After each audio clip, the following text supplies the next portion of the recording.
Joshua, thanks for coming on. I really appreciate you taking the time to have a conversation with me. Would you mind telling us a little bit about yourself before we get started? Okay, I am Josh. I make YouTube videos on my channel Philosophy for All. Like a YouTuber, I like to plug myself wherever I can. I also love watching football, but I think it's soccer for you guys. I still believe it's football because you kick it with your foot. I support Chelsea Football Club. Although I'm in Hong Kong, I've been watching every single match for the last 3 years at like 3 a.m. in the morning all the time. So I mean that's a bit crazy. I love my fishing, and yeah, I'm a Christian. So that's perhaps the three biggest things about me right now. Cool. I am an atheist, by which I mean I believe that everything is best explained by naturalism, physicalism, and there's no need or evidence of a God. Could you tell me some of the reasons you believe there are for a God? I believe today was problem of evil moral realism or something along those lines.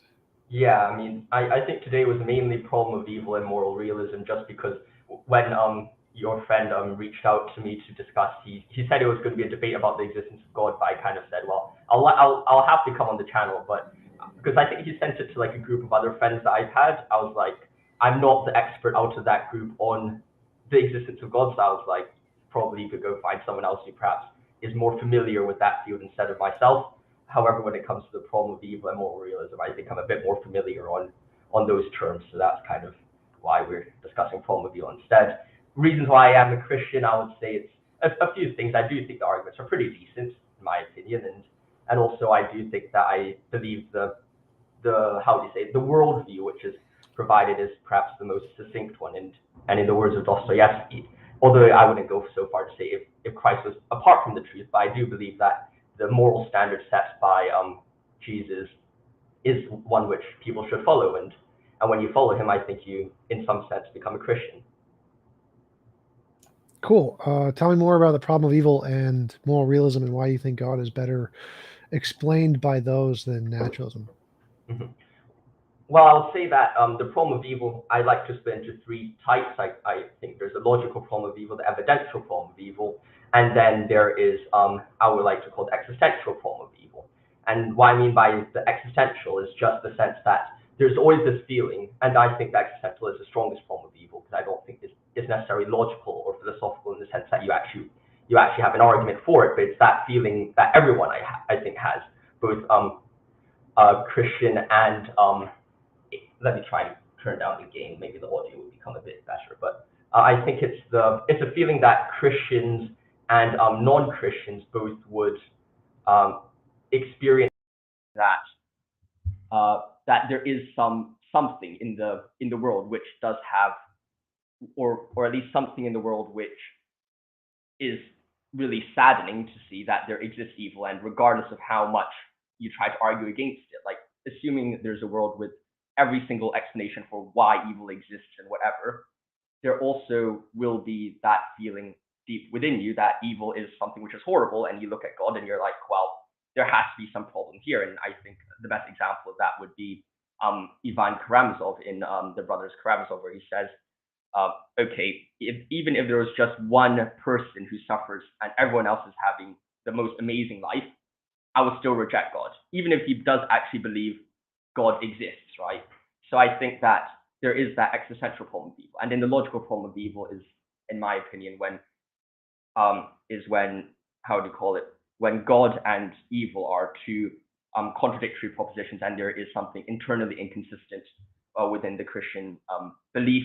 And then after that, the evidential problem would just be there's a high chance that God and evil are inconsistent, and we wouldn't believe in them. So, what is the existential problem of evil? Something like you said it was the brothers Karamazov explanation that he wouldn't believe in God even if everyone's happy or something. I don't quite follow.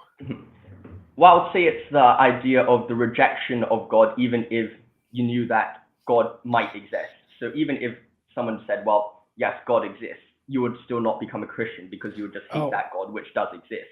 Even if even if you have all the arguments in front of you, and a rational person would say, well, I think God exists and God is good, there would still be something in the back of your mind which says, just because I pity or feel for that one person who is suffering, I would reject all of that God and would rather go to hell and reject my ticket to heaven in words of the time. That makes sense. Yeah, for sure. I would say that if the Christian God did exist, he would probably be evil. So I would definitely agree with that one based on like what the Bible says or something along those lines. And so, why do you think the problem of evil, any of these versions, are not successful in showing God does not exist? Mhm. Well, I think that if we turn to, I think it's better if we go first from the logical problem of evil to the evidential problem of evil, and then perhaps leave the existential problem of evil. Because I don't necessarily think there is a response to the existential problem of evil. Because I do think it's just there and will always be there. Because, and at the end of the day, when you're, I think, interacting with these existentialist kind of thinkers or these arguments, right? They kind of just are there, and then you kind of just choose whichever one you kind of follow. Of course, with some reasoning and argumentation around, but I don't think I don't think any amount of reasoning would ever stop you from looking at like a kid with cancer and say, well, hooray, I've explained kid with cancer, right? I mean, that's not really exactly how life works, or at least human experience works. You get sad no matter what you do, right? But perhaps can you develop or give your formulation of the logical problem of evil so I can perhaps form a response to it? Sure. So I'd say that there is no logically possible world where God could not have created whatever benefits he's trying to attain without um, solving whatever problem you want to pick, child cancer, for example, so immoral actions. So my argument would be is if there is a logically possible world where we can have whatever free will or whatever benefit you want without child cancer, but God didn't choose that one, then he's necessarily immoral. There is always going to be such a logically possible world. God didn't choose it, therefore God is necessarily immoral. Mhm. Do you think that such would you then believe that there is in theory a best of all possible worlds out there which God did not choose? Yes, Hmm. probably a Now, variety of them. mhm. Well, perhaps we can discuss what you would view as evil first, and then we could go on to the logical problem of evil, because it seems to me that the like child cancer and natural evils perhaps are or are mostly unstoppable in the sense that if you're walking past like a road and in a mountain, right, and then a rock falls off the cliff and crushes you in the head. I mean, that's perhaps an example of natural evils, right? But then the same reason for why the rock crushes you is is from gravity, and gravity is necessary for the existence of humans, right? So I think in the same way, I would say most, if not all, natural evils are caused by things which are not only which are at the same time necessary for human existence, even though they are perhaps detrimental at times to human existence as well. So I Well, think no. So, in like, what sense, humans exist in heaven, don't they? but in a different form though, That's because fine. But so we can have humans in a different form without tornadoes, just fine. I would say that humans existing in the world is a better form of existence than them existing in heaven. And the reason for that, because as you said so yourself, um, you're judging. I suppose you're both judging the problem of evil on the basis of the Christian side, right? There is a proposition in Christianity which is inconsistent with the existence of evil. Would that be a correct categorization of the problem of evil? You know, you can do either way. I'm not. I'm fine with having it be an internal critique, but my version is an external critique. So I say that, from my understanding of morality, X is morality. This is not moral, or something like that. I wouldn't say it would be an internal critique, but it's definitely logically possible to have humans without tornadoes. There's no logical contradiction there. It literally happens every day, all over the world. You don't need, for example, gravity to have humans, or you don't need gravity to be this strong. You don't need all the forces to be exactly as they are to have humans. That's granted by every physicist. There's a huge spectrum of different combinations of laws that can exist and have humans. And so it is false to say that it is logically entailed to have gravity and to have humans. I would say natural, but in this world we live in right now, right? We could say the existence of humans is based on these certain laws. Like, I mean, those humans Sure. might exist in a different form, right? If there was no gravity and whatever, whatnot, right? Right. But at least in the world we live in right now, like these laws are essential for the development of humans as we exist right now, right? Would we agree on that? Sure, but that wouldn't be addressing the argument, which is that it's logically possible to not have it that way. But I think at the same time, you would also say that if you're looking at the goal, because when you said when you formulated the logical problem of evil just now, and correct me if I'm wrong in saying this, you're kind of saying, well, according to that logical problem of evil, the world right now that we see today is inconsistent with the goals in which God used to create the world, right? Or the world does not reflect what God would believe to be the world he wanted to create. Is that kind of correct? No, the argument is any possible benefit can be attained without any given evil. We can just pick an evil, whatever you want, and say there is always a logically possible world to achieve that, and all of them, whatever combination you want, without child cancer. And so, if there is a logically possible world to do that, then that proves that God is immoral for not creating that logically possible world instead of this one. But I'm not really. Well, I think in that sense, you would be seeming to suggest that there is a best of all possible worlds. But I would say that best of all possible worlds, in that sense, is not necessarily the same as what the best of all possible worlds is under the. And that's why I'm saying whether it's an internal critique or external critique is a very important one, right? Because if you're looking at an internal critique, you could say that, well, this is the best of all possible worlds in relation to the goals which God has. Now you could say those goals are good, evil, or whatever, like bad or whatever, right? From an external side, but someone could say, well, yes, I don't really care about those goals. As long as Christianity is internally consistent, I don't care about whatever external factors there are, right? You could say that, but you could also say Christianity is internally consistent if God tortured all babies eternally. So having it be internally consistent is irrelevant here to the argument. The argument is more, this is an evil, and God did it. And so it doesn't really matter if it's internally consistent. So if Hitler gassing all the Jews is internally consistent, and you can say it's perfectly good, it's just dumb.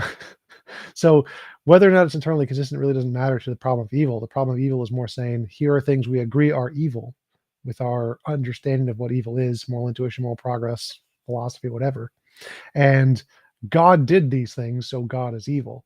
And it's not based on an internal critique. And to make it into an internal critique is a more complicated argument where you have to argue that God says X is immoral in the Bible, or does X in the Bible, or something along those lines. And so it's self-contradictory. But whether something is self-contradictory is a different argument than the problem of evil. The problem of evil on its own is just saying God is evil for the stuff he does. And to show God is evil, all you got to show us there's a logically possible world to achieve whatever goal without any given example of evil. I'm not necessarily sure what. So like the internal critique is a smaller subset of the problem of evil, and the problem of evil doesn't need to entail that. Well, I think the problem with that would be the idea that I don't think it would be very convincing, or even if it doesn't really matter if it's convincing or not, I don't necessarily think that if it's an external critique, right? There's always that problem where you're going to have to say, well, what is evil? And if that evil is not the same as God, then, well, someone who is on the Christian side could just say, well, all right, I don't really care about whatever conception of evil is, right? Do you understand the concern that I have with the external critique, right? Because yeah, but that's kind of, I absolutely understand, but that's kind of winning the debate. So if I say drowning babies is evil, and you say, I don't agree with that conception of evil, then essentially everyone's going to agree with me, and you lose.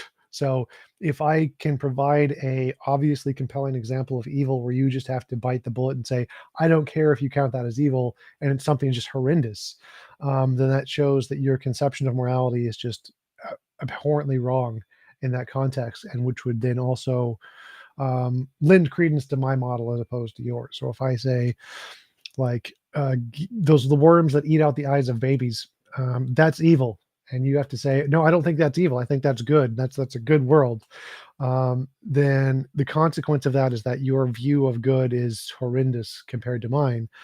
And if we're comparing the worlds, mine would be better to the best of all possible worlds than yours.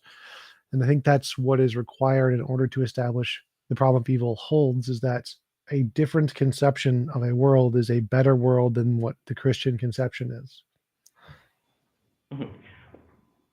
Now, okay, so I think I understand a bit more about your argument. That's good. I would say that perhaps when we're looking at the world we're living in today, right? I would say we are in some sense living in the best of all possible worlds for the goals in which God has for us, which are, I think, the development of people as humans in relation to each other, and also in relationship to whatever moral standard that you have, right? And I think that part of this has two ways, right? One is free will, and also you also have to have some ability to go from what is the state of moral, perhaps not as good, to some state where people are morally a bit better. For example, soul building theology, and that I think lend quite good credence to the view that, well, we live in a world where we're able to improve ourselves more in a moral landscape. And I think that that is ultimately the goal of what God has for us. And I think that having a great extent of freedom to do so is also quite an important situation for that. Well, I'd argue that we can have all of that without any evils, without any of the. I would say every involuntary imposition of will can be eliminated and still have all of that things you just described. Um, we obviously don't need tornadoes for that. We can do all the soul building stuff without tornadoes, or eyeball eating worms. We don't need eyeball eating worms; those aren't required. Child cancer, we could do all of that without child cancer. So it seems whatever benefits you think are required in order to attain the good, we can do all of that without pretty much any of the evils that we see in this world. They're just unnecessary. They don't accomplish anything. But wouldn't okay, we could turn back to the natural evil in a second, but don't you think that moral evils are kind of necessary for a world to be morally improved? What morally? What improved? Like more, No, yeah. no. So you can have, in order to have moral improvement, all you need is amorality. So if everything's amoral and you add an immoral action, that's moral improvement. So you don't actually need immoral things to get moral improvement, but you can have them. So in my example, you can have things like the exact world we live in today can be one of the options. So you can choose whatever principles that describe this world, and just add the rule that if you consent to being here, you will live here, and if you don't consent to being here, you won't live here. So whatever benefits are added to this world are an option in what I'm describing. It's just consensual. And so whatever benefits are entailed in this world, even if I don't know them, I can say any hypothetical benefits. They're attainable in my world because they're optional. You can choose to live here. Therefore, this logically proves whatever benefits exist in this world are attainable in my better world, where it's just optional to be here, which proves there is a better world that was logically possible, which can attain all the possible goods in this world without one of the consequences, one of the negatives. And so in that world, you can just say, "Nah, I don't want to be here. I don't want the rape and murder stuff. In other words, I'm going to live in a different world," in which case you don't have those. But it's simply your choice. And so that deductively proves whatever logical possible good there is of this world can be made better just by making it optional. But I would disagree in the sense that I think if you're I'm I'll first kind of disagree with the idea that there are no completely amoral acts. I don't know, especially I think on the definition that things are impositions of the will, because I do think that almost every single act either increases your, well, it depends on what you mean by free will, right? Like, under your scheme of morality, it's like Well, like an because it, amoral act would be like picking up a rock. That would be an amoral act. mhm. Or So sitting in a chair. Maybe no, sitting in a chair might be moral, but yes, your chair seems to be has quite a cult status or something on yes, your YouTube channel. It seems. yes. So I do think that there are, well, of course, there are going to be a certain amount of amoral acts, but I wouldn't necessarily say that it would be good to just have a world of people just picking up rocks and sitting on chairs by default, and then developing into more moral acts. I mean, would you say that that's something which is good if everyone was going from picking up rocks to sitting on acts? Well, that would be moral improvement. It would be an example of moral improvement. I'm not sure whether if amoral is seen, like, where does amoral lie on the idea of moral improvement? I mean, if you're counting as the moral improvement as the amount of good in the world, then maybe that would be moral improvement. But then amoral acts seems to be just completely beyond the spectrum because they are amoral. Well, right. So, like, if you have an amoral act, there's currently zero morality in the universe, and if you start doing moral things, the amount of morality is increasing. Your moral character could be increasing. The goodness in the universe could be increasing. So there would definitely be a progress from amoral to moral, which moving you closer to the moral spectrum. So that would definitely seem like moral progress. I don't think you have to start at a negative number to have progress. You can start at zero and still progress towards something. So I don't see why you would need immorality to have moral progress. Because I wouldn't be so sure whether amoral actions would be zero. I think it's like you cannot even apply numbers to amoral actions.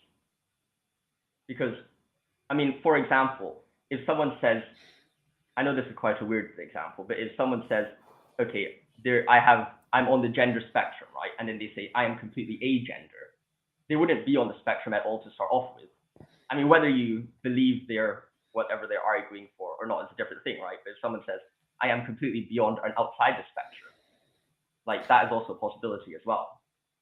Yeah, but that would only apply if you couldn't go from a gender to one of the genders. If you can make progress and go from, let's say, I am a gender today, and then transition into being male tomorrow, well, then it's got to be on the spectrum, because no, you're no longer a gender, you now are male. And so if you are amoral today and you do moral actions and become moral tomorrow, that's clearly a transition on a scale.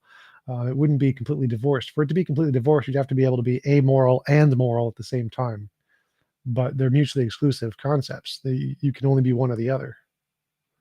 I would say that becoming moral, if you do a moral act, you would fall into the scale instead of saying, well, you are on the scale. To start off with, you're amoral, and then you do a moral act, which puts you onto the scale. And then in that sense, you would say that once you're on the scale, then you can have that scale of, well, am I becoming more moral or not? Because before doing anything which is of a moral nature, you're beyond it. And then by getting into that moral landscape, you get onto that scale. I'm not following. Like, to me, it seems like if you've done no moral actions and you've done no immoral actions, you're still on the scale. You're just at zero, and the word for that would just be amoral. So I don't see that as not on the scale. It's just you're in the middle, in between moral and immoral. And you can use whatever word you want to describe that. I'm just going to use amoral and say you're on the scale. So if you're at zero, everybody's at zero, you're in a universe of people with just all zeros, and they start to make improvement towards the moral side. They're on the scale and they're making improvement. Mm-hmm. But perhaps you could just sidetrack this. I don't think it's really key to the central debates of the issue in the larger sense. I mean, I would just disagree by saying that's hypothetical, but whatever. I don't. Unless you think that it's crucially important, we could discuss this topic a bit Well, you more. said require moral progress is something that's important. Mm-hmm. And if you do no moral actions, no immoral actions, you're at zero, and you can do moral actions. That's progress, right? You've gone from 0 to 1 moral action. Mm-hmm. Well, I think 0 to 1 is moral progress. I'll agree with that.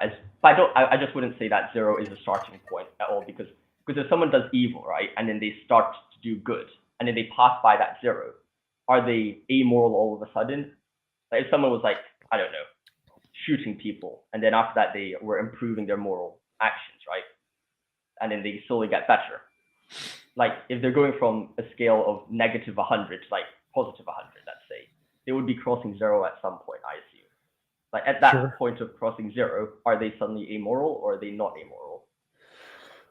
The net outcome would be amoral. So if you do 100 immoral actions and 100 moral actions, the net total is amorality. So the universe in a whole, say you have 100 immoral actions, 100 moral actions, is neutrality. It's essentially a universe that balances out, which would be less than a universe that has 100 moral actions, more than a universe that has 100 immoral actions. But you can definitely do a comparative analysis to calculate where it would land. It's not like if it's the case that you have 100 moral actions and 100 immoral actions in one universe, and you compare that to a universe with 150 moral actions or something, the moral one's better because it has 50 moral and 0 immoral or something. So I don't know.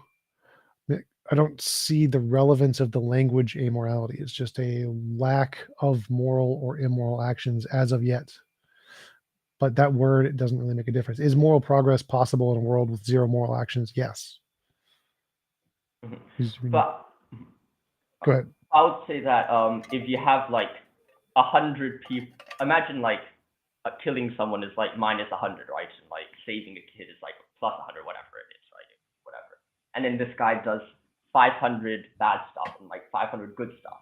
Then his net calculus would be 0, right? But I wouldn't necessarily say someone who started off his life as killing people and then got himself to minus 5,000 and then did really good things and got himself to 5,000 to change his life completely, to try to improve himself, and then it just gets to a net like 0. Imagine the guy dies after doing like exactly the amount of things to get back to where he is, right? I wouldn't say the person's amoral. Well, again, the amoral word there just makes no difference. The question is, can you have moral progress without being immoral? The answer is yes. I'm going to call that amorality. Whether you can transition back into it or not is like, yeah, I think you can balance it out over time. Sure, it'll be fine with me, but it doesn't matter to the argument. The argument here is just, can you start at a without doing any immoral things and then make progress? Yes. That's all you need for moral progress. That was the point of your argument, is you can't make moral progress without being immoral. That seems wrong. Well, I'll perhaps concede that side of the thing. I think you can improve. Though at the same time, I would also say that that was kind of like the first part of the argument. The second part of the argument, I think, works independently of the first one, is that I think people could start from a state of immorality and do good and do evil. And that second potentiality to do evil is what we see today when evil is carried out, right? I would say people have freedom to choose to do good and evil, and as a result, a lot of evil is occurred by or comes through with that choice for people to do evil. Well, yeah, but I have that one in my universe too. So my universe, you can choose to want to harm someone. You just can't physically harm them. So you can still choose to think evil thoughts, covet neighbors, lie, whatever. You just can't physically harm anybody else without their consent. And so you can still have the same intentions. They just don't have the same physical consequences. So even in my case of my example of the best of all possible worlds, where it's impossible to force anyone to do anything they don't consent to doing, you can still have all the same evil intentions as you would any other human. And so based on your definition of having evil intentions, that would be equivalent on both worlds. But I don't think we're comparing both worlds here. That we're more so saying, well, why is there evil in the world, and why is the evil in the world part of God's plan, right?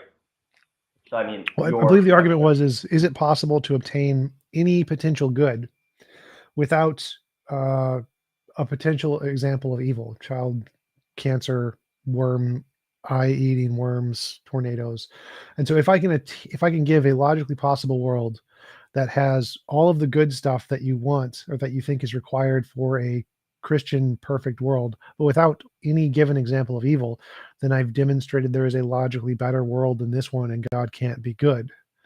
And that's my goal, is simply to show, is there a logically possible world to get all the benefits that you listed? And you've been listed free will and moral development, I think, were the two ones. Character building, those are like the two things you listed, and we can get both of those in my world without child cancer, which seems to prove that this isn't the best of all possible worlds. This isn't a morally perfect world.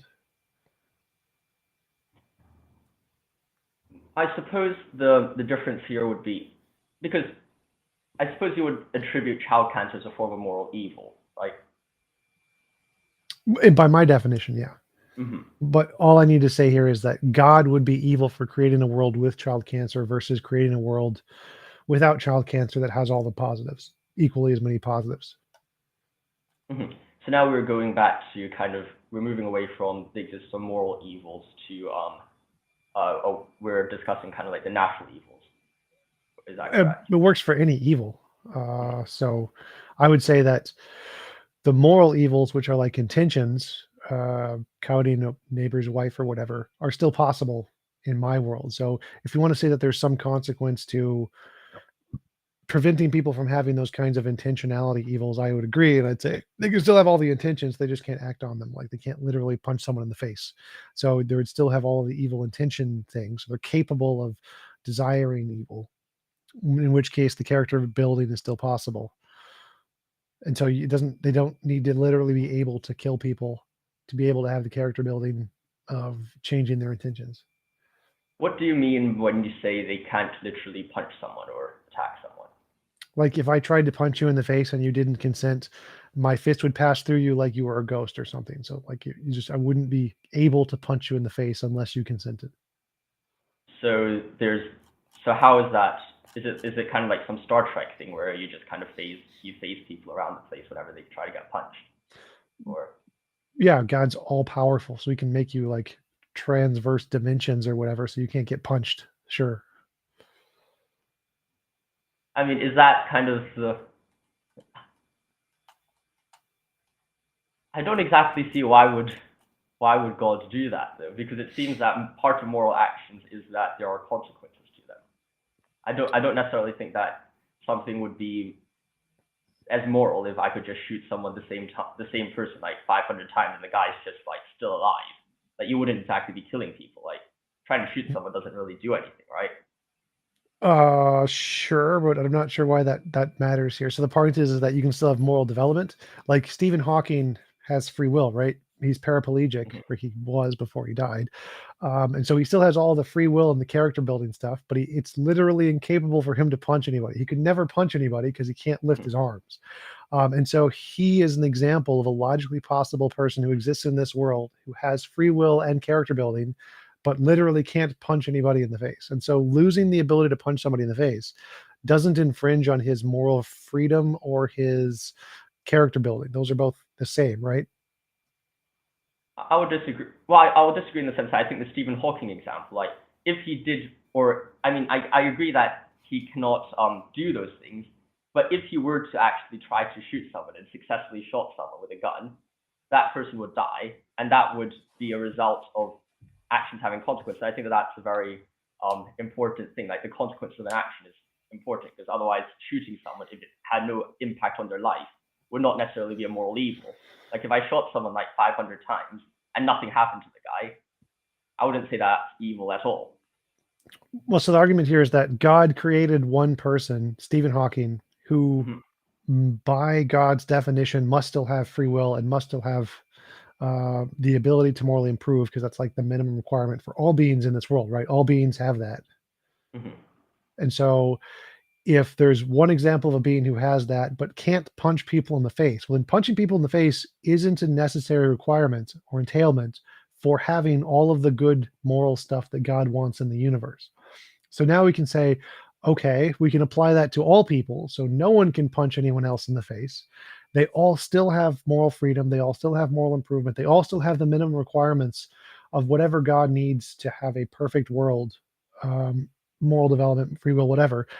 But you don't need to punch in the face. Punching in the face, clearly not required. So it's an extra evil that is allowed in this world that is not required to attain whatever the goods are, which shows that this is not the best of all possible world, and God picked one of the ones that is not morally perfect, that they could have picked. So you picked one more immoral than he could have picked.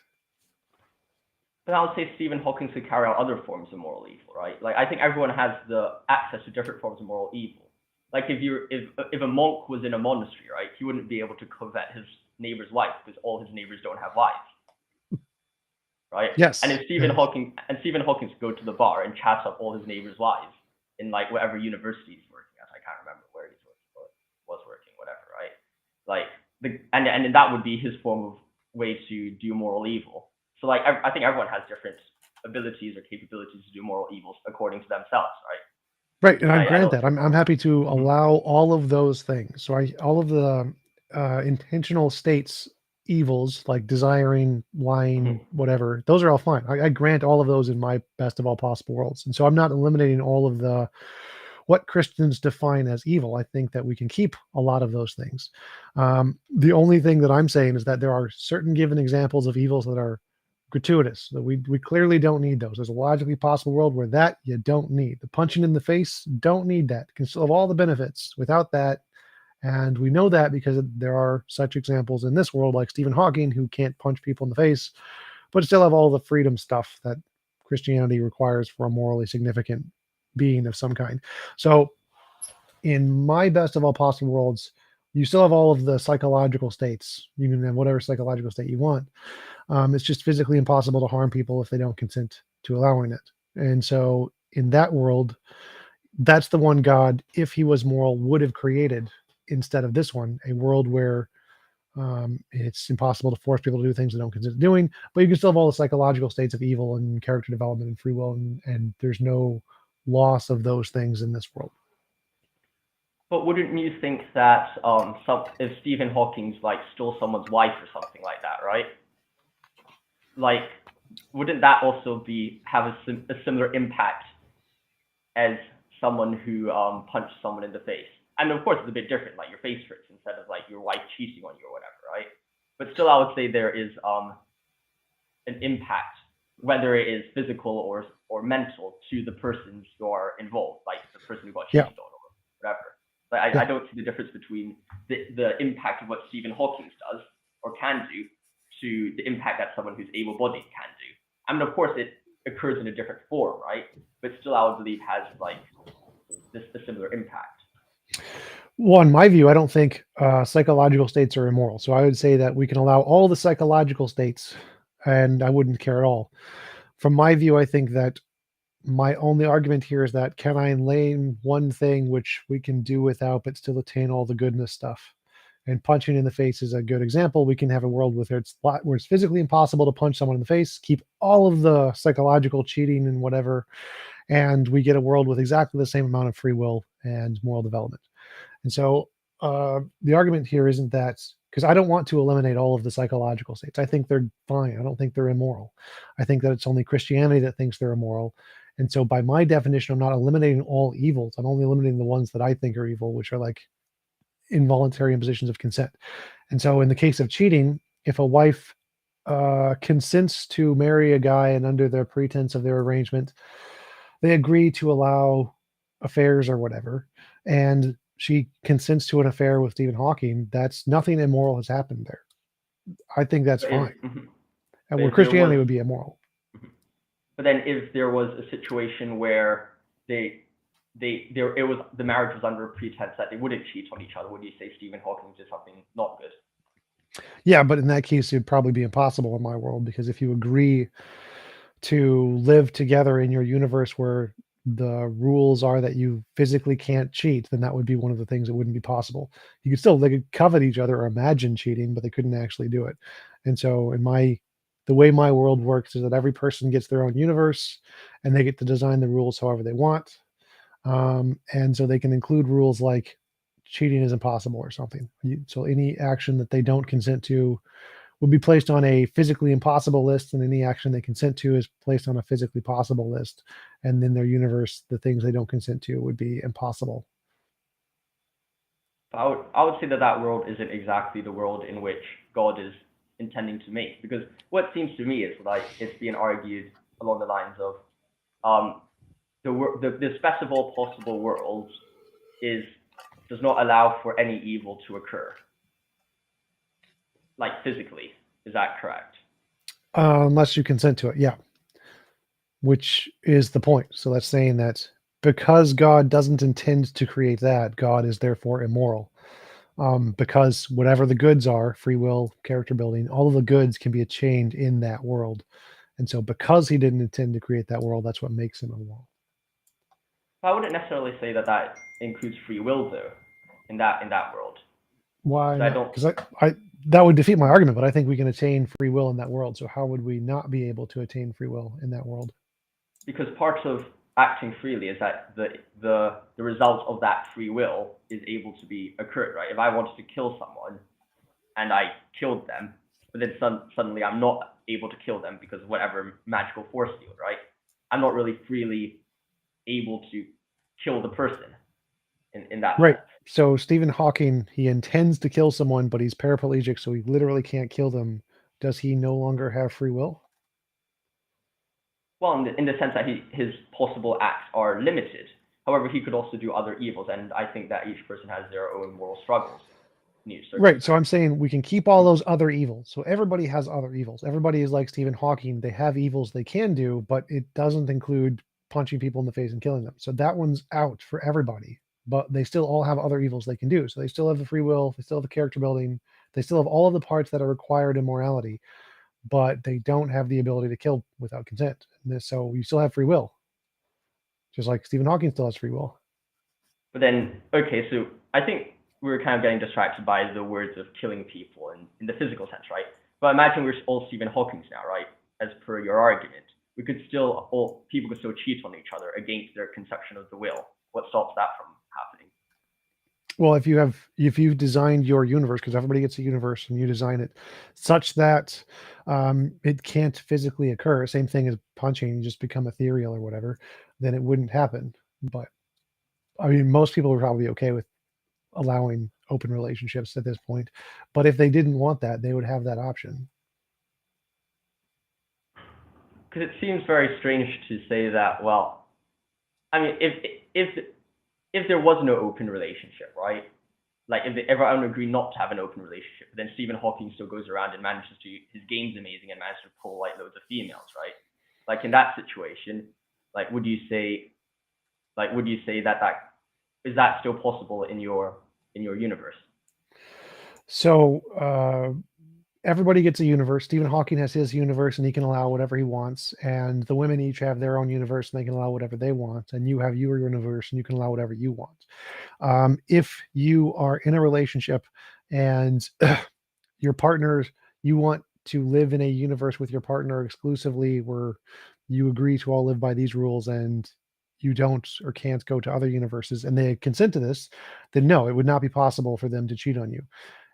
If you live with a person who says, I want to be able to go to other universes and live by other rules, and so they're going to be able to cheat on you, you have to consent to that agreement, in which case they can go to Stephen Hawking's universe and cheat on you.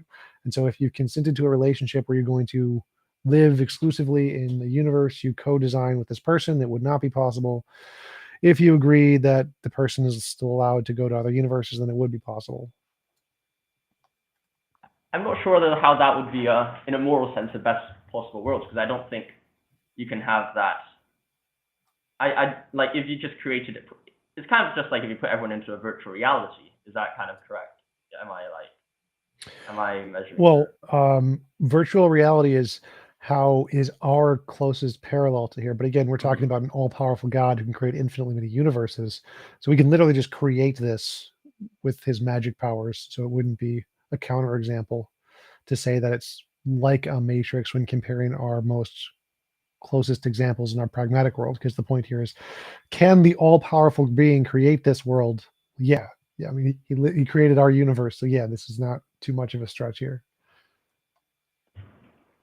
I'm not disagreeing with the idea that it's possible for God to create. I think God definitely can create it. I'm not saying he can't create it.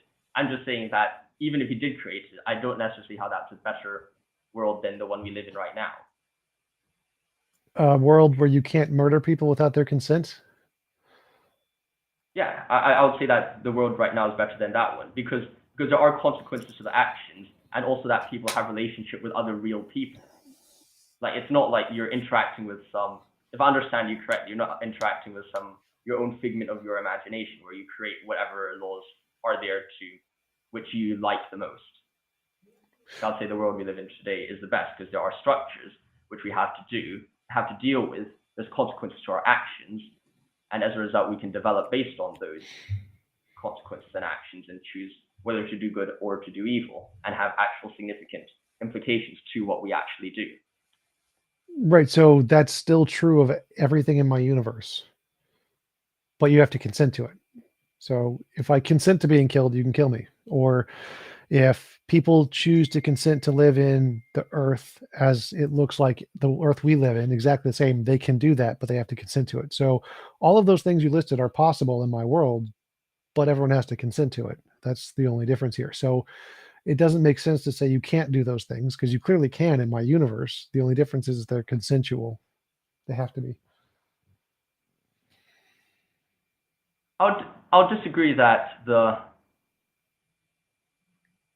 I'll disagree that the fact you need consent makes the world better. In fact, I would say that the fact that you cannot consent is precisely what makes this world good. Is precisely the fact that actions have extreme consequences to them, which makes this world even better.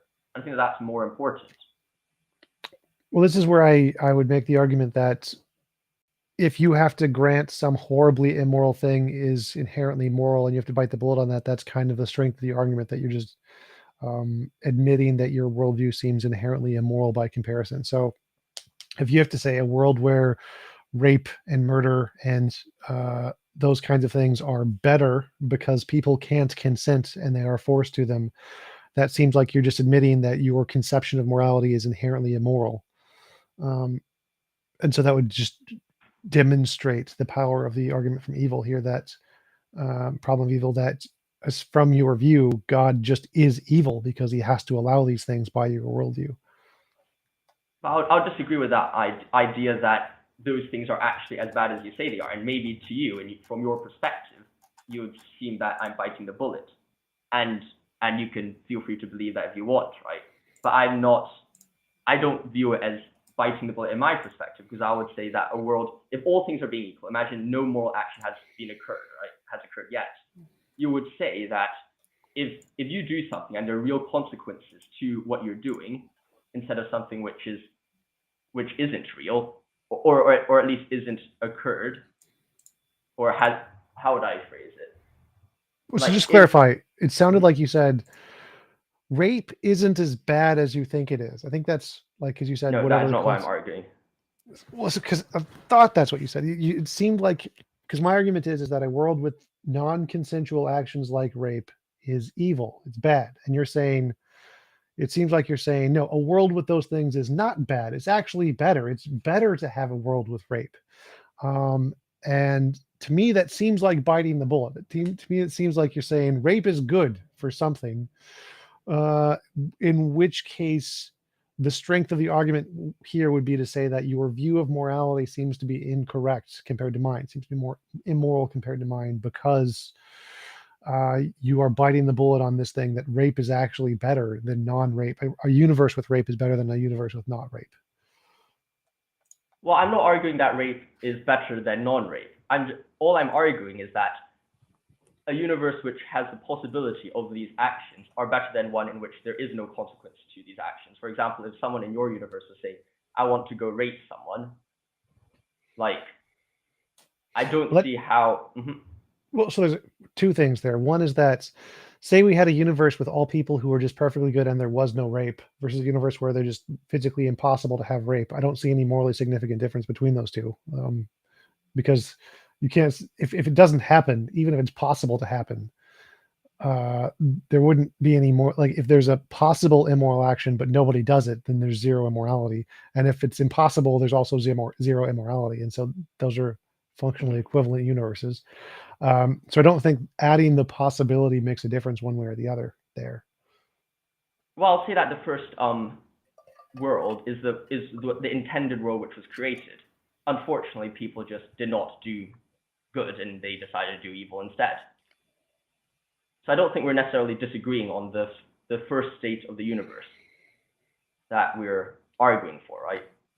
Like, we're not disagreeing on the potential of what God created. We're disagreeing about the outcomes of it. Because I would say that this world was intended such that people only did good and not evil. However, people have decided to do evil instead of good, hence rape and all these things. I'm not saying it's good that people are doing them. I'm saying it's good that actions have consequences. Right, and I'm saying that a God who creates a world where you can violate another person's consent is inherently immoral. Creating that world and forcing people into it without their consent is an immoral action. So just creating the world isn't immoral. But if you force people into it who haven't consented, that is an immoral action. And it's also an immoral action when your consent gets violated by the rapist or whatever. But if you're saying it's good for God to create this world and force people into it and force people to be subject to the consequences of this world, then you're essentially just granting that these evil actions are actually good, which is biting the bullet. I'm not saying the evil actions are good. I'm just arguing that the ability for people to have consequences from their actions is a good thing. For example, like, if you're doing something good, right? You're doing charity. It's good that the person who's receiving the charity has their life improved. In the same way that if you're doing something evil, there's an impact to that action. I'm not arguing against... How is it a good that a rapist can rape? How is that a good? It's not a good that a rapist can rape. It's a good that actions have consequences. those are synonymous terms there. So to Because say that actions have consequences is to say that someone who has evil intentions is able to actualize those evil intentions, which you could say it's good that a rapist can rape. So my universe says it would be a better universe if a rapist could not rape. It'll be a morally better universe. Um, Actions having consequences, we can still have, like, you can have consequences in your universe. That's fine, but it is impossible for a rapist to rape. That universe is a clearly more moral universe, and you have to say no. A better one is where a rapist could rape. That's a better universe. That's a more moral universe, and that's where it seems like you're biting the bullets and you're adopting a more immoral framework here. That's just not good.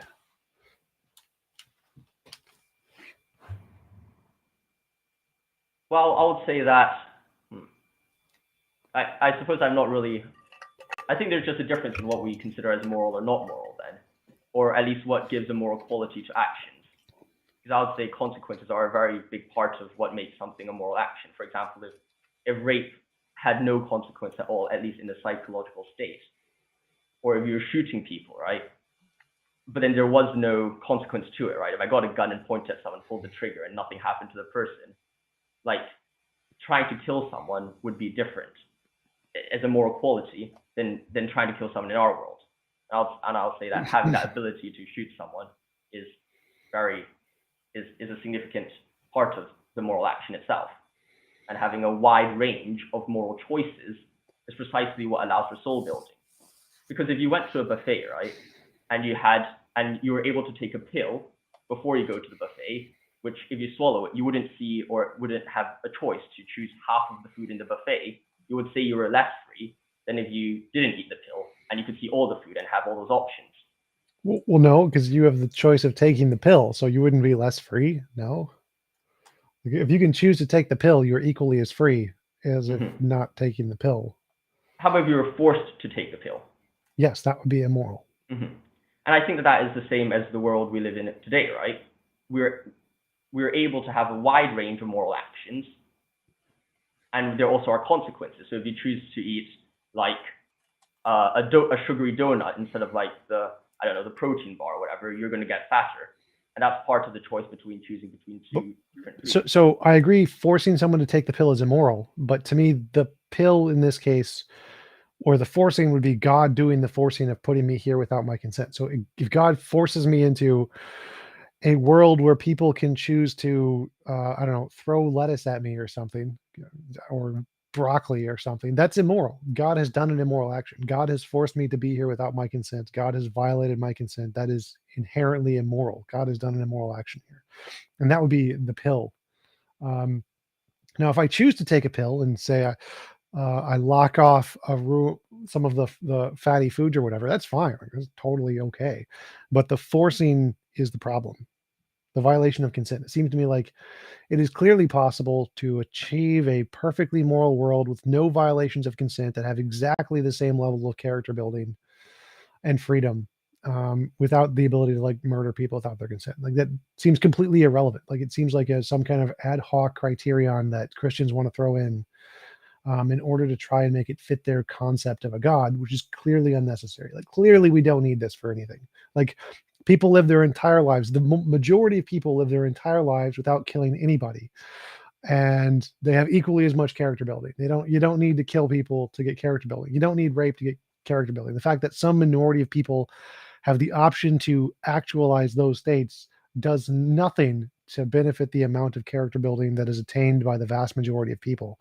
And so having this included as some kind of a betterment criterion, this just seems completely ad hoc to just try and like make the story of God try to fit the evidence when it clearly does not. But I'm not sure whether I'm not sure whether you're understanding fully understanding what I'm trying to argue here, right? Like, I'm fine if you have your own conception of morality and you're saying it's bad, right?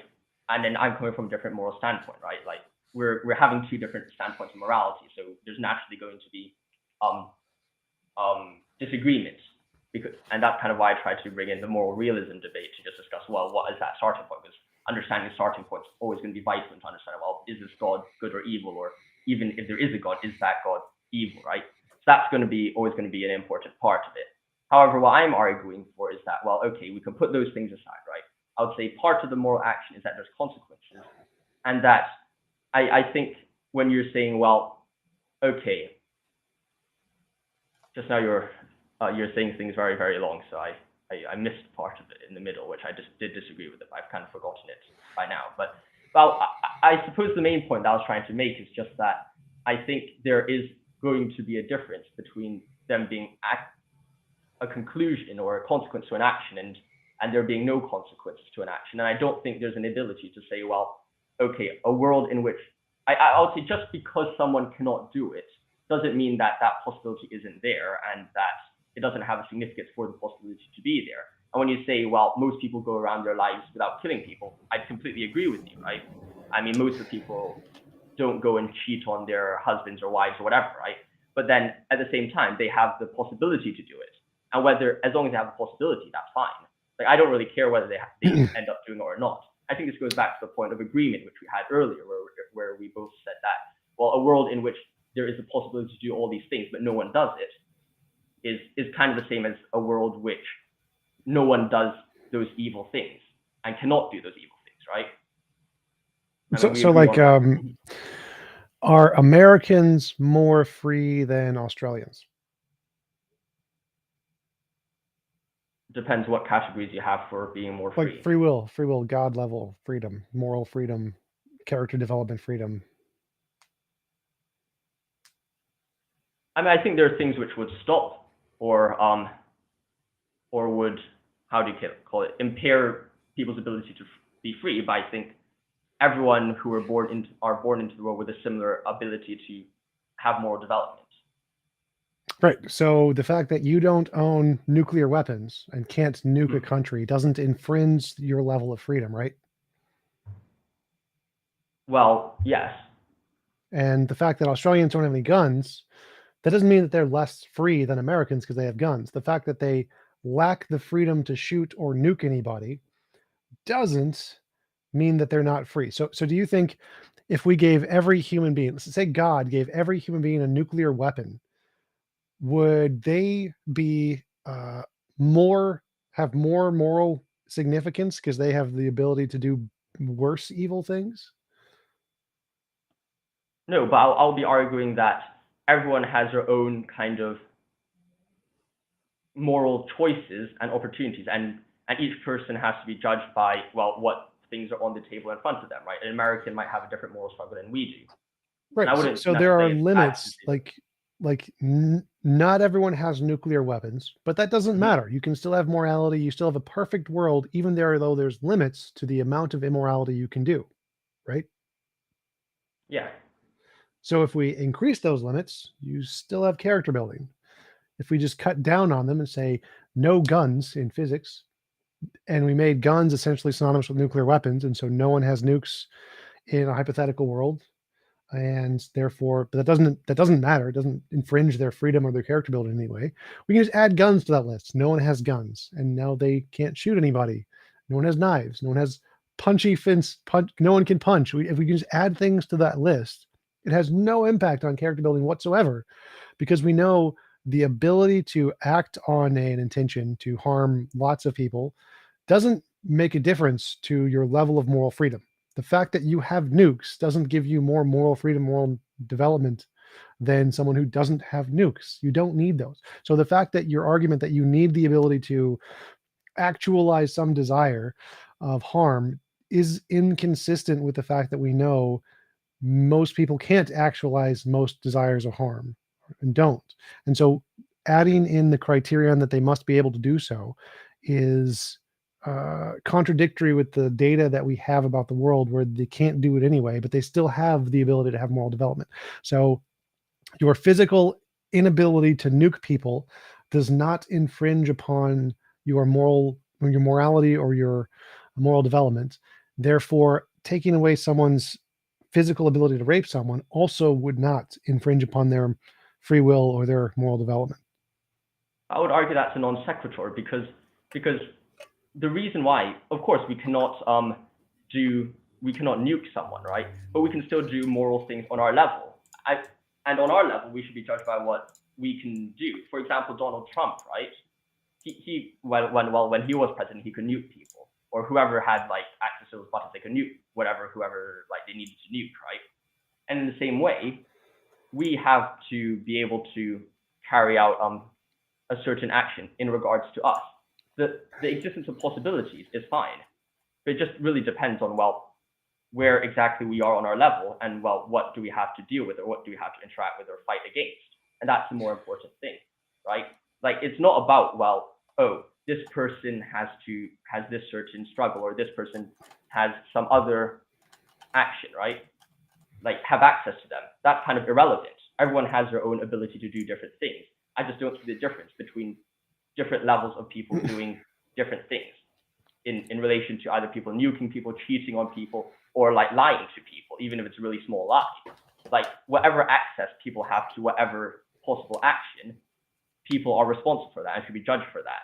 Like, the idea that, oh, some people can't have access to certain things is quite irrelevant.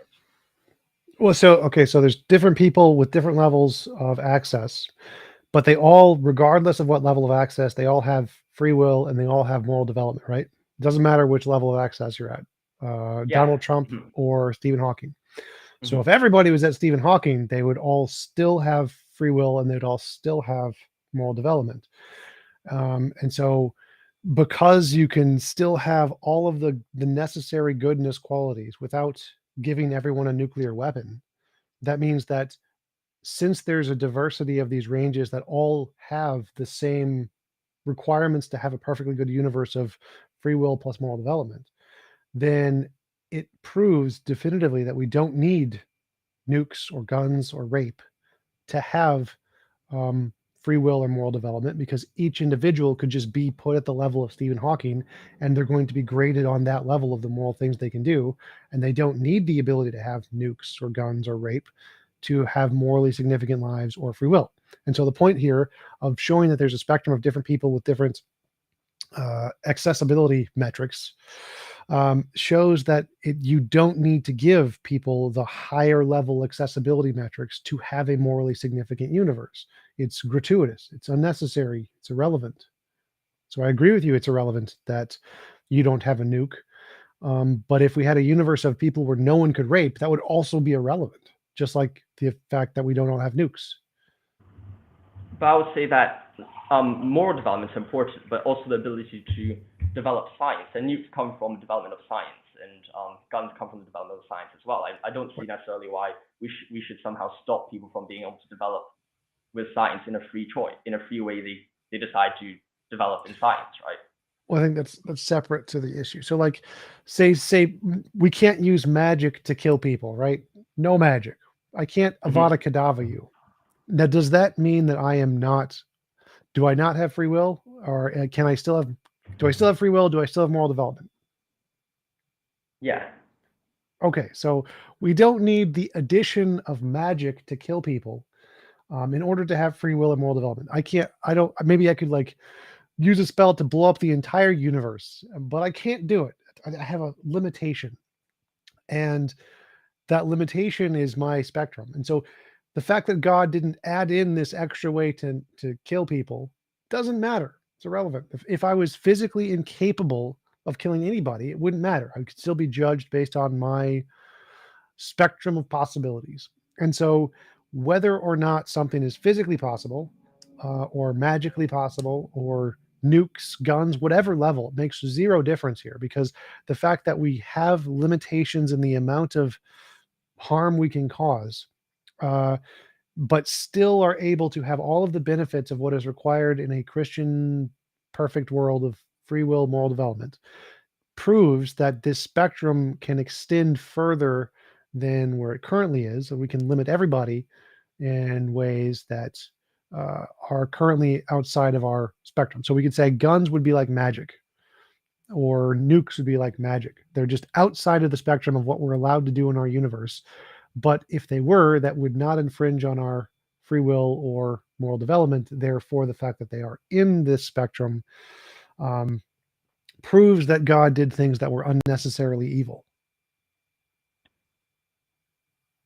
But I don't see why we should restrict people from developing these things, right? Like whatever it is, like if someone managed to have access to magic and develop that, then good on them, right? If someone went to, like kind of like Doctor Strange, right? Some guy. Well, so just to clarify, I'm not saying we should do it. I'm saying that it is not required to allow these things to attain the goals of free will and moral development. So in what you said are the requirements for a perfect Christian world, free will and moral development, those can be achieved without magic, nukes, guns, rape, child cancer, etc.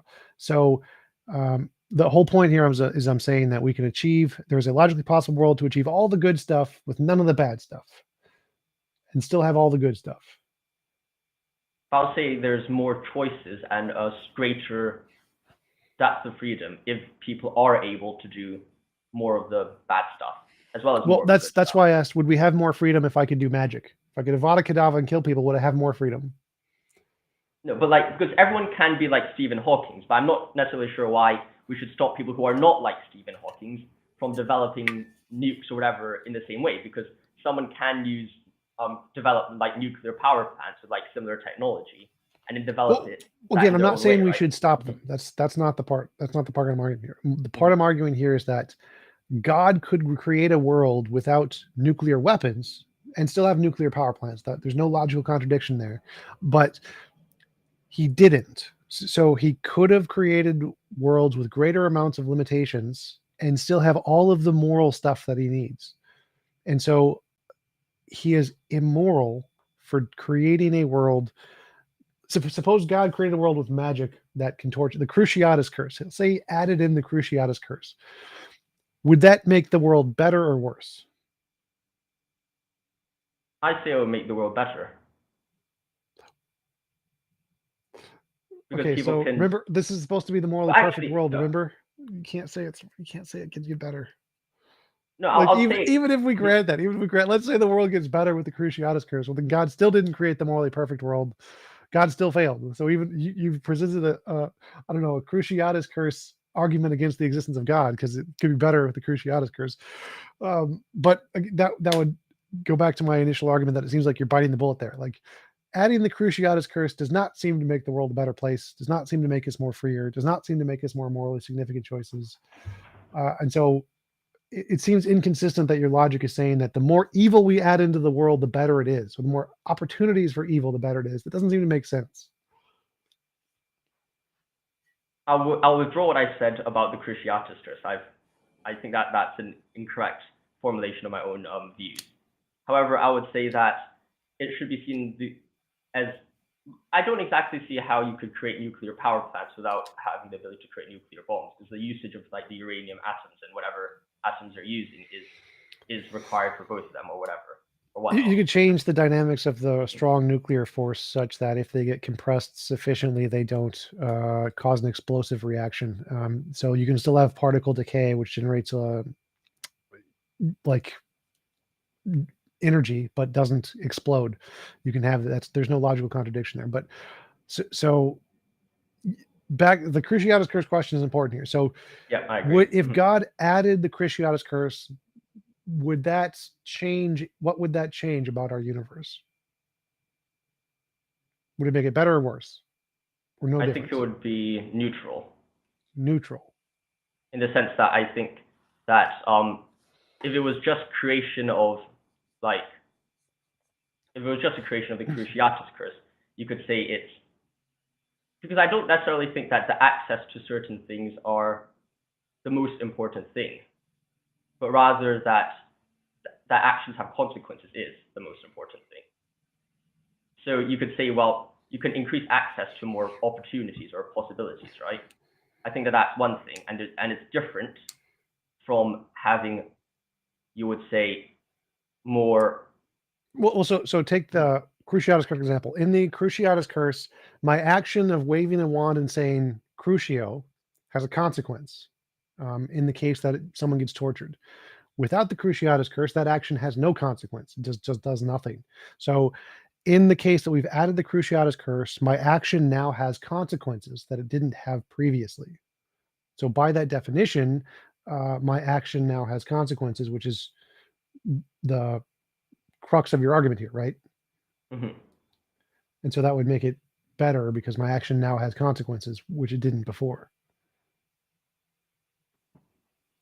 Well, I would say that's not necessarily something which is, because it can be better in the strictest sense that you have now more opportunities for things to do. But I wouldn't necessarily say it's.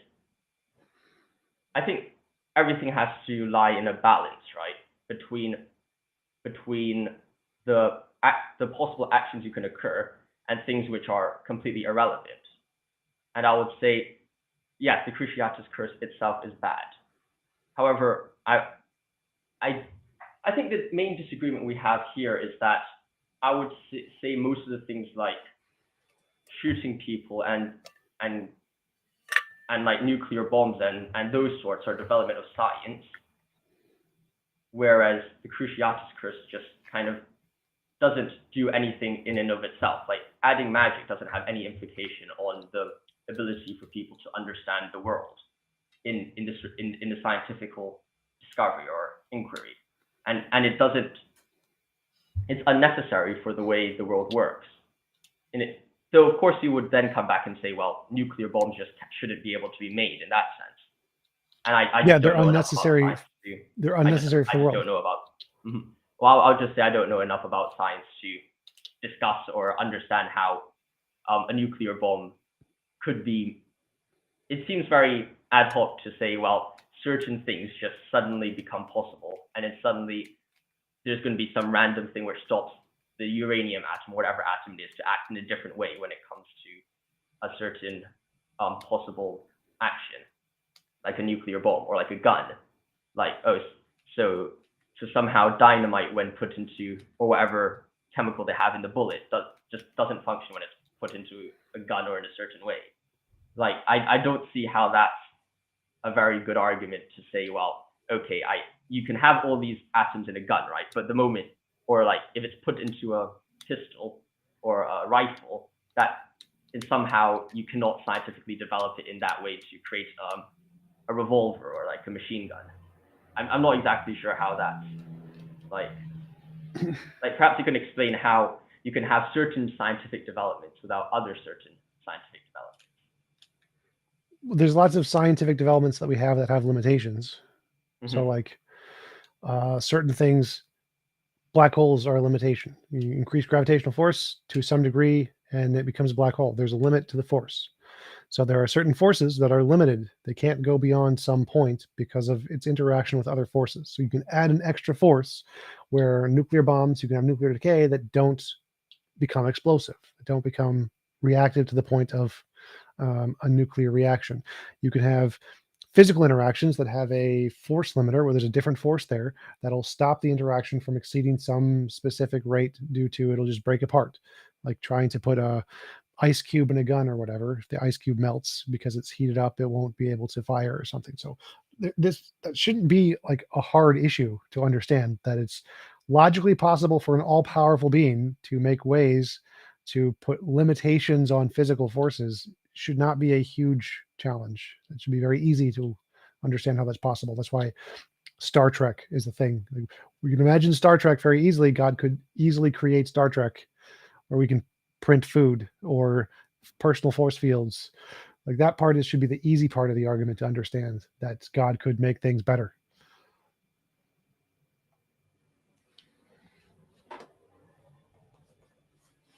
I mean, I wouldn't necessarily say that is a better world in that sense, because I mean, what kind of definition are you using for a good and evil world? Like, where do you get the idea that it must be a involuntary imposition of the will? Like, where does that concept or argument come from?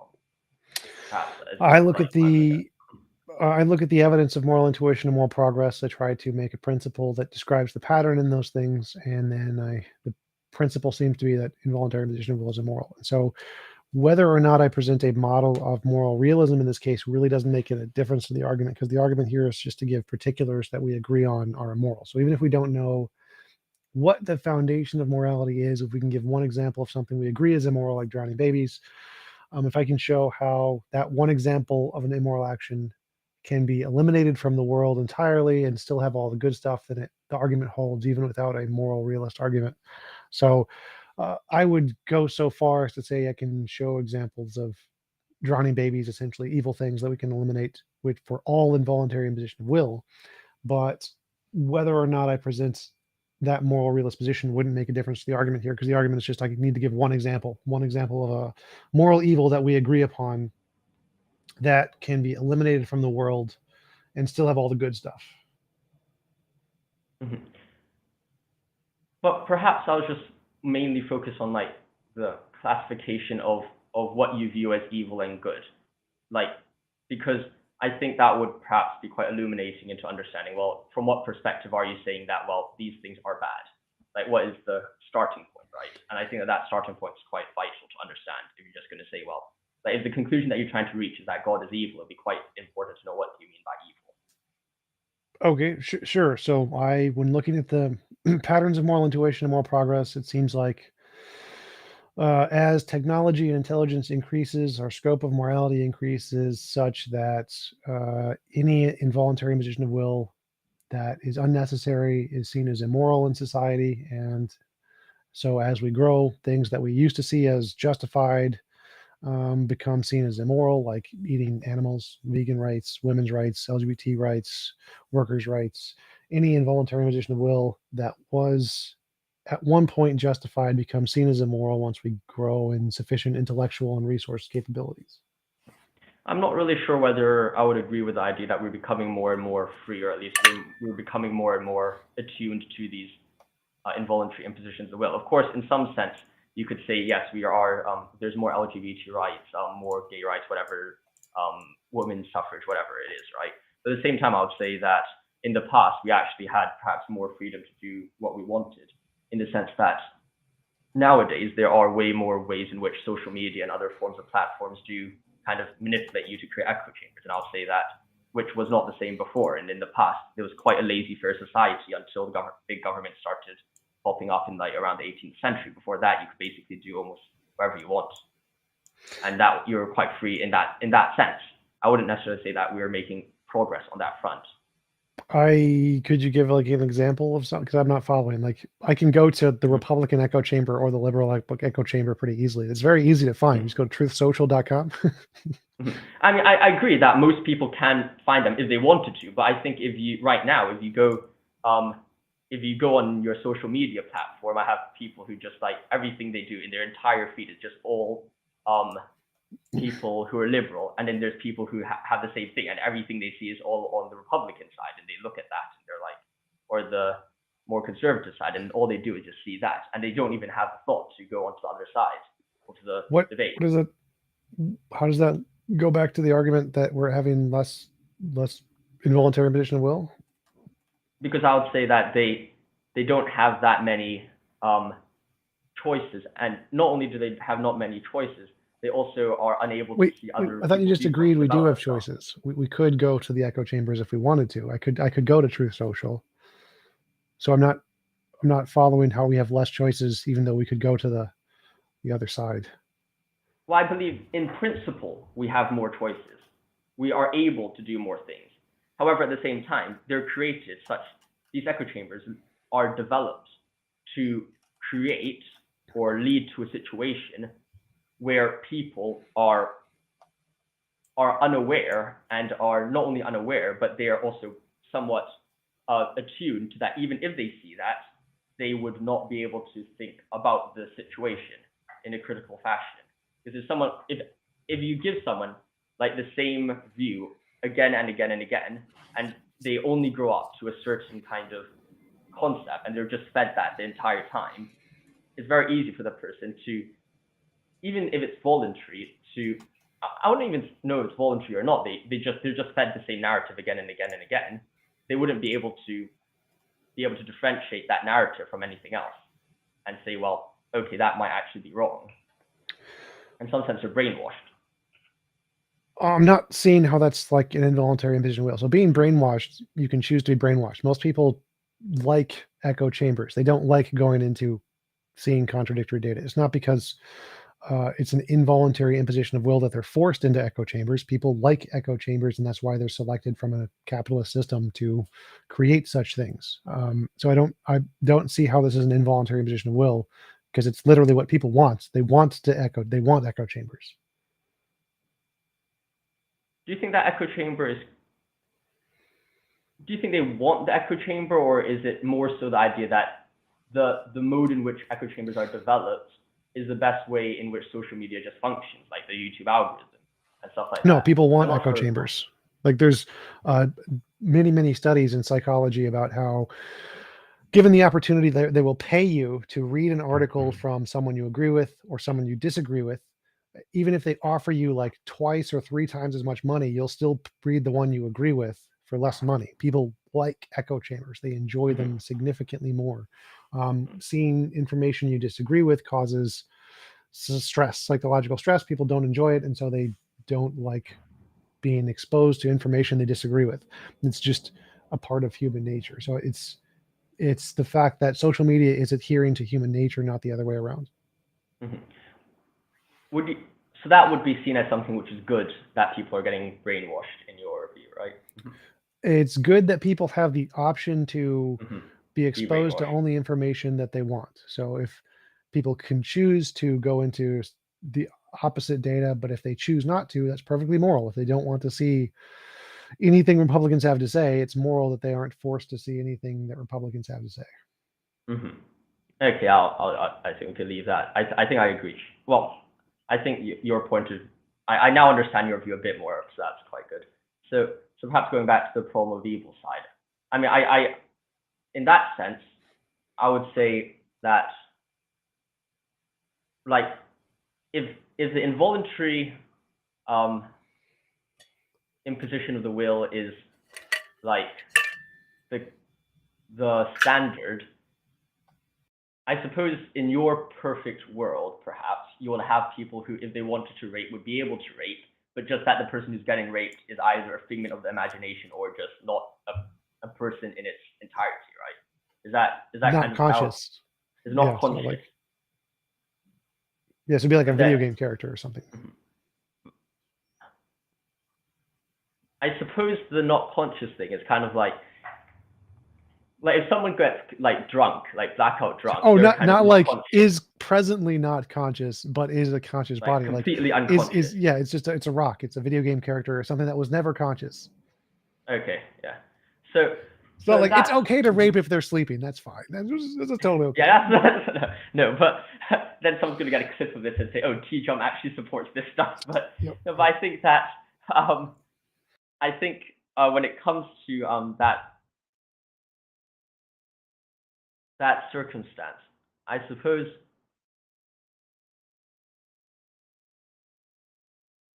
I mean, I can see it as a different world, but I'm not necessarily sure whether it's better to be surrounded by unconscious people in that sense. Because I think part of course, this comes from my own framework of good, right? So that's a bit different than your framework. So that's going to be naturally going to have some kind of inconsistencies, right? But I think that relating and having relationships with conscious people and conscious agents are like vital in the development of who we are as human beings, right? Like, I mean, that's kind of what it seems to be intuitive to me, that the part of character building is that you're surrounded with conscious people who have conscious, I would say, reactions to what you're doing.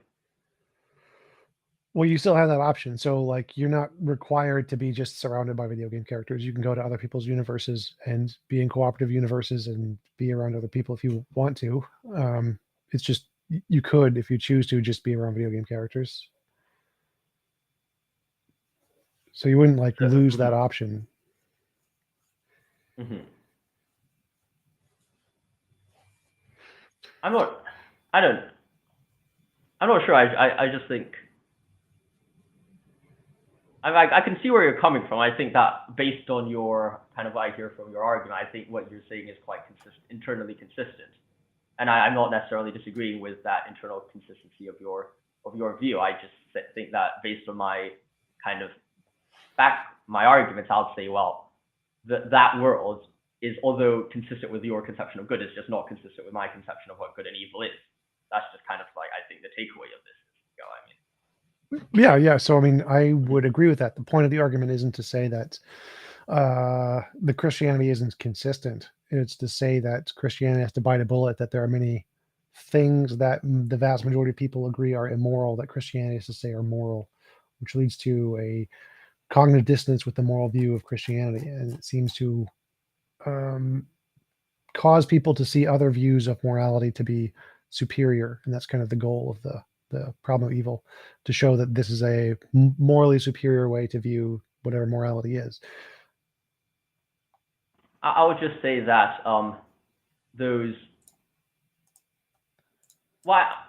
that's kind of just like kind of the main point. Like if it's an external critique of Christianity, then that's fine as well, right? Like I'm not kind of arguing to say, well, your external critique is incorrect, because I think if you have your own framework of morality which is consistent, then good for you, and you could say, well, based on that framework, certain things are good and evil, right?